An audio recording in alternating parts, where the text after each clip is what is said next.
Hai, selamat datang lagi di channel YouTube Ajeng ABC.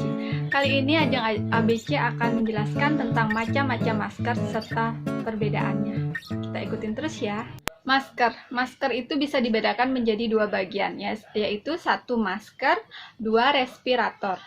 Masker dibagi menjadi dua bagian lagi, yaitu satu surgical mask atau masker bedah, kedua masker buatan sendiri. Saya akan menguraikan atau menjelaskan masing-masing dari itu. Yang pertama saya akan menjelaskan tentang masker bedah. Masker bedah ini contohnya seperti ini. Masker bedah berfungsi untuk mencegah tetesan cairan tubuh seperti air liur, keringat, dahak, dan sebagai penghalang agar dahak atau air liur tidak kemana-mana saat kita batuk atau bersin. Cara memakai masker bedah ini adalah sisi yang berwarna di bagian luar, sedangkan sisi yang putih berada di bagian dalam. Ini berfungsi agar uap pernapasan diserap oleh sisi bagian putihnya dan proses bernapas saat menggunakan masker tetap nyaman, serta sisi kakunya juga berada di atas. Posisi ini berlaku saat kita sakit maupun saat kita menjaga diri agar tidak ketularan orang yang sakit. Dan saya coba menggunakannya ya. Seperti ini. Ini seperti ini dan ini dipaskan di muka semua. Lalu sisi ini sisi tulangnya ini dipaskan di hidung, sisi yang kaku. Nah, jadi seperti ini. Kemudian saya akan menjelaskan tentang masker dakbil. Masker dakbil ini merupakan kreasi dari masker bedah dan ini fungsinya sama juga seperti masker bedah. Ini terdiri dari 3 lapis. Serta ini tuh lagi laku banget di pasaran dan banyak peminatnya. Dan cara pemakaian dari masker dakbil ini adalah seperti ini. Nah, ini di dalamnya ada monyongnya. Ini pemakaiannya seperti ini ya. Tinggal kaitin aja seperti ini.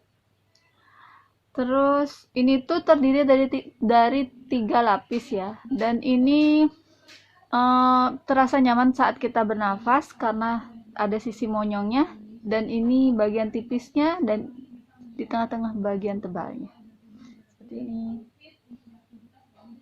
Nyaman dipakai. Kemudian saya akan menjelaskan tentang respirator atau masker pernapasan. Masker pernapasan itu ada berbagai macam jenis. Contoh yang saya punya adalah masker KN95. Kenapa dinamai KN95? Karena dapat menyaring 95% partikel-partikel yang ada di udara yang berukuran besar atau berukuran kecil dan dapat melindungi diri kita. Kelebihan dari respirator atau masker pernapasan adalah dapat melindungi penggunanya dari partikel-partikel kecil yang ada di udara yang mungkin mengandung kuman atau virus yang dapat menyebabkan infeksi saluran pernapasan. Ada berbagai macam respirator yang bisa kita temui. Intinya semuanya fungsinya sama, namun memiliki kode nama yang berbeda, serta tingkat keefektifan yang berbeda. Contoh respirator yang ada misalnya yang satu, N95. N95 dibuat di USA dan sesuai dengan standar USA.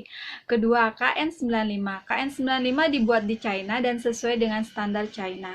Keduanya memiliki kode yang sama karena dapat menyerap partikel di udara sebanyak 95%. Kemudian yang ketiga, FFP1, FFP2, FFP3.